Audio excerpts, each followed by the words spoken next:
आदम तो वहाँ हाथ छोड़कर चले गया ना, वहाँ तक तो आइसक्रीम खिलाओ। चल देखते हैं।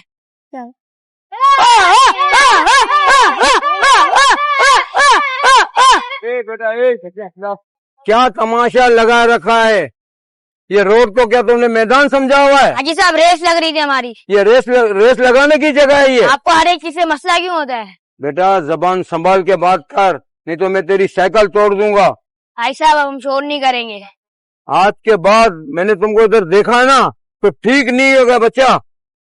आदम हम कैदी है क्या? दिल करता है रोजाना रेस लगाएं। अगर किसी का नुकसान हो गया तो? हाँ यार वो भी ठीक है। आदम ये मसला किसी को बताना होगा। तुम बताओ हम क्या करें? आदम ये बात बिगड़ जाएगी। वो देख इमाम साहब आ रहे हैं, उनसे बात कर लेंगे।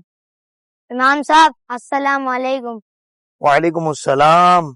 इमाम साहब आपसे सिर्फ एक रहनुमाई है। जी बोले बेटा। इमाम साहब हम साइकिल चलाते हैं, ये हाजी साहब रोज हम पे सख्ती करते हैं। तुम लोग रेस लगाते हो, तुम लोग शोर भी मचाते हो।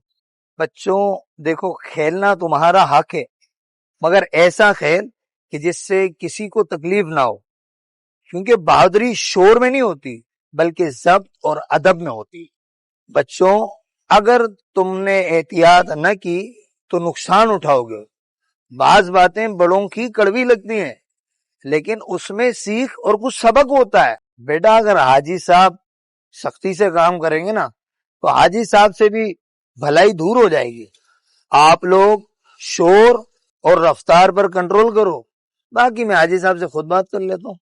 भाई साहब बच्चों को रोकना जरूरी है, मगर अंदाज बहुत सख्त है।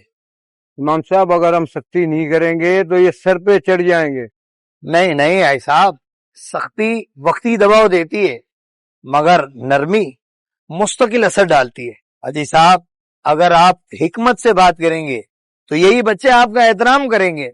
सही मुस्लिम की हदीस बाके रसूल पाक सल्लल्लाहु अलैहि वसल्लम ने इरशाद फरमाया, जो नरमी से महरूम रहा वो हर भलाई से महरूम रहा।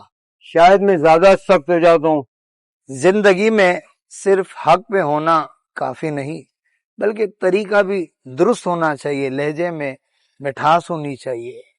याद रहे नरमी और एहतियात जब ये दोनों इकट्ठे होते हैं तो ये मुआशरा अमन का गहवारा बनता है। हमारे प्यारे आका अलैहिस्सलाम भी बच्चों पर शफकत फरमाया करते थे। दीन नरमी से फैला है, सख्ती से नहीं। और हजरत अनस बिन मालिक रज़ी अल्लाह तआला 10 साल हुजूर अलैहिस्सलाम की खिदमत में रहे और आप फरमाते हैं कि 10 साल में हुजूर ने कभी उफ तक नहीं कहा। और एक हदीस बच्चों आपके लिए भी और आपके लिए सबके लिए नसीहत है। नबी पाक अलैहिस्सलाम ने इरशाद फरमाया कि जो छोटों पर शफकत और बड़ों की इज्जत ना करे वो हम में से नहीं है। तो आप बच्चे हो, आपको हमेशा बड़ों की इज्जत करनी है और भाई साहब आप हमेशा छोटों पर शफकत करें। दीन इसी से फैला। अल्लाह ताला हमें दीन सीखने समझने की तौफीक अता फरमाए।